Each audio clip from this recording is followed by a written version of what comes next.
How you doing, 405th? This is Ithaca. I'm going to cover something with you today. A lot of people ask me, how do you get so gorgeous, you know? And I don't have an answer to that, but another question I have an answer to, though, is how do I paint my costume? How do I paint my armor? Well, I'm going to give you an example of how I paint it. And let's go. What I do that's very important is picking your paints. Alright, I prefer Krylon. Goes for about $2.77 a can. Depending on which type you get, there might be a variation in price. And I tried having this all set up for you, but I failed. Okay, here's what I do. Take my plain product, okay? No paint.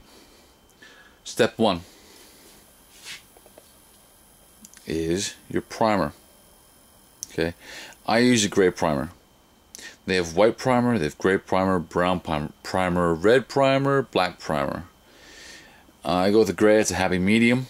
The color primer you do choose does determine how dark or how light or bright your color is going to end up.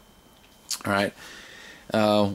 Another thing I tend to use is after I primer, at least 2 coats of primer with a little bit of sanding in between, is then I will go with my secondary color, okay, whether it be metallic brilliant silver or a satin sparkling canyon.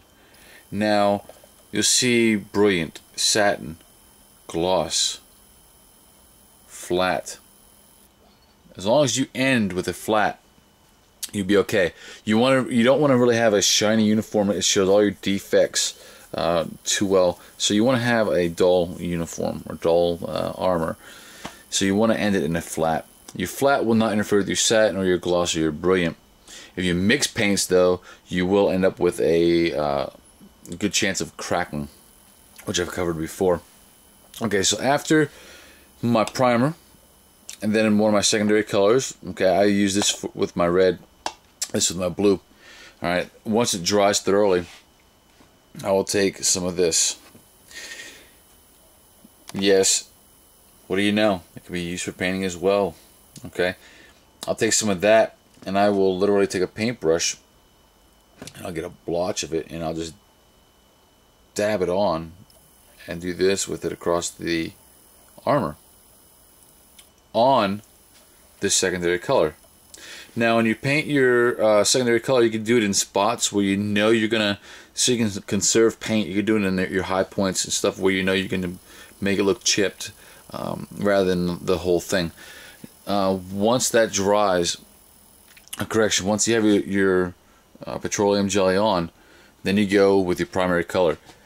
I use True Blue for my stuff. I use Oxford Blue for my daughters, and I use the burgundy is what I'm using for the Hayabusa right now. Okay, paint over top. You're gonna get a product like this. Okay, you can actually see the Vaseline. All right, once that paint dries, I'll let it sit overnight because I went to bed. But once that spot dries, or your uniform dries, you just take your standard paper towel and wipe. I'm doing this one-handed, of course, like I do all my stuff, and you just wipe it off. Okay, that's just an example. Alright,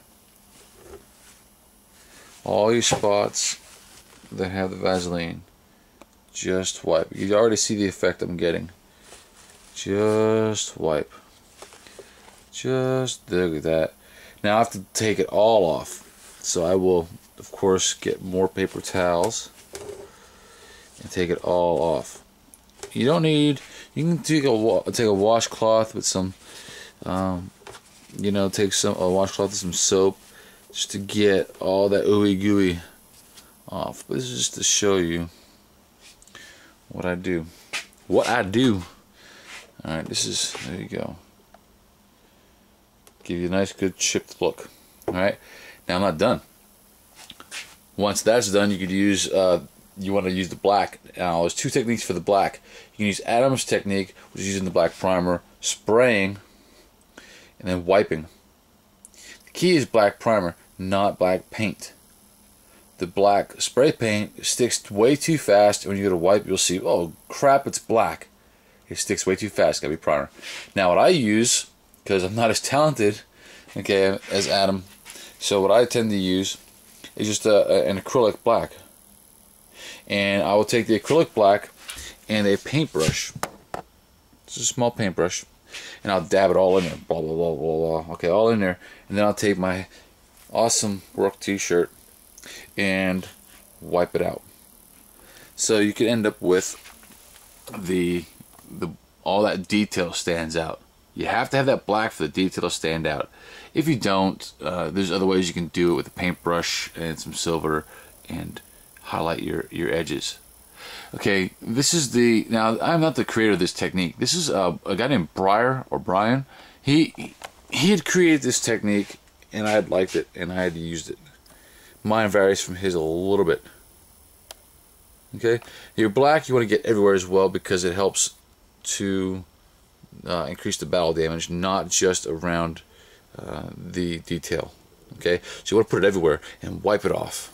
Okay, when you do it, it also darkens your secondary color underneath as well.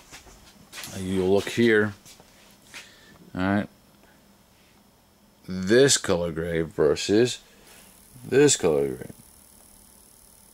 You can see without the black, it's a lot lighter without the black. With the black, it darkens it, gives it more of a gunmetal look.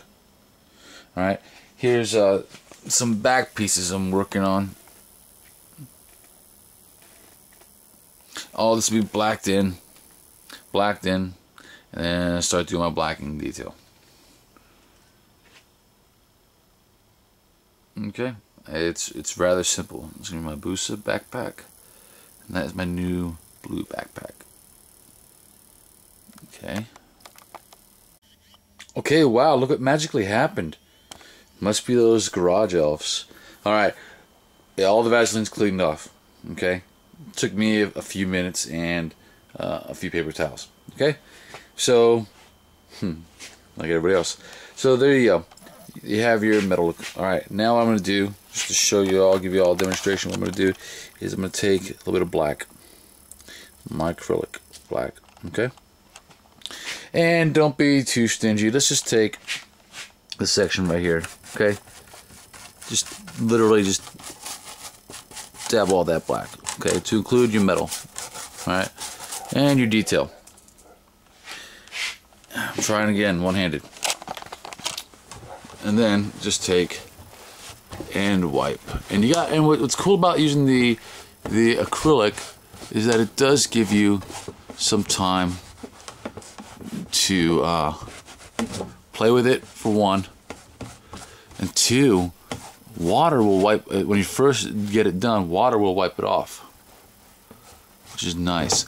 You can see, hopefully, that I'm dropping stuff now, but you can see the difference. I don't know if you can, the difference between, let's see if I can get it in the light, that metal look versus that metal look. Alright, it's a lot darker, a lot dingier, a lot grungier. But there is that spot for the detail. Now to top it off, I use a gloss, so obviously I want to get rid of the gloss. So what I'll do is the flat clear. Okay, that will take all your satin, all your brilliance, all your matte, and your gloss, and it will turn it into the dull look. That blue versus that blue. See the shine. That blue versus that blue. Same blue. And it also darkens the blue a little bit too. Last but not least, you can also use Adam's technique along with this one, so you have your chipped paint look, your battle damage look versus your abrasion type look as well. It looks really good together. And you can use this for battle, or like a plasma shot as well. I did it on my old armor, which is covered up now. I did a little plasma shot, similar to Down right there. Okay, a lot of different techniques. Our 405th is Ithaca, and I'll talk to you later.